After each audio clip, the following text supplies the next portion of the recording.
Guys ये question आपके syllabus में नहीं है, आउट ऑफ सिलेबस है। फिलहाल तो आउट ऑफ सिलेबस है 12th वालों के लिए, लेकिन जो 12th पास आउट है उनके लिए खास हो सकता है। जो नीट फाउंडेशन की तैयारी कर रहे हैं या फिर IIT की, उनके लिए खास हो सकता है। आपसे कह रहा है why is Van de Graaff, ओ तू कहाँ जा रहा है, ठीक है। Why is Van de Graaff generator enclosed inside an earth connected steel tank.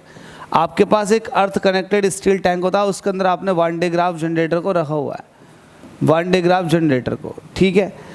और ये स्टील टैंक जो है इसको आपने अर्थ से कनेक्ट किया हुआ है, ठीक है, ध्यान रखना। इसको आपने एयर टाइट किया हुआ है, बंद है। हमसे कह रहा है ये जो टैंक है ये फिल्ड है विद एयर अंडर प्रेशर। ये जो टैंक है, ये टैंक है, इसके अंदर हवा भरी हुई है, वो भी प्रेशर पर। उसके अंदर आपका वन डे ग्राफ जनरेटर है। तो ऐसा क्यों रखा गया है एयर टाइट कंटेनर के अंदर वन डे ग्राफ जनरेटर को? देखो ऐसा इसलिए रखा गया है कि अगर वन डे ग्राफ जनरेटर के थ्रू कोई भी चार्ज लीक होता है ना हवा में, हवा के अंदर लीकेज होती है उसकी, तो हवा के अंदर लीकेज होने से क्या होगा, हवा के अंदर जो दूसरे मॉलिक्यूल्स हैं वो उस आयंस के साथ रिकम्बाइंड कर लेते हैं, क्योंकि ये अर्थ से कनेक्टेड है।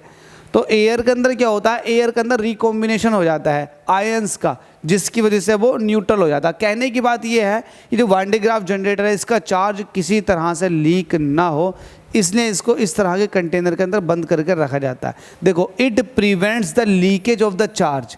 चार्ज को रोकने के लिए ऐसा किया जाता है ड्यू टू आयनाइजेशन, जो आयनाइजेशन की वजह से होता है। अब देखो ये आपके पास वन डे ग्राफ जनरेटर है, ये क्या करेगा, जो सराउंडिंग एयर है उसको आयनाइज करने की कोशिश करेगा, लेकिन जैसे वो आयनाइज होती हैं तो हाई प्रेशर पर होने की वजह से उनके आयंस एक दूसरे के साथ रिकम्बाइन कर जाते हैं, जिसकी वजह से न्यूट्रल मॉलिक्यूल बन जाता है।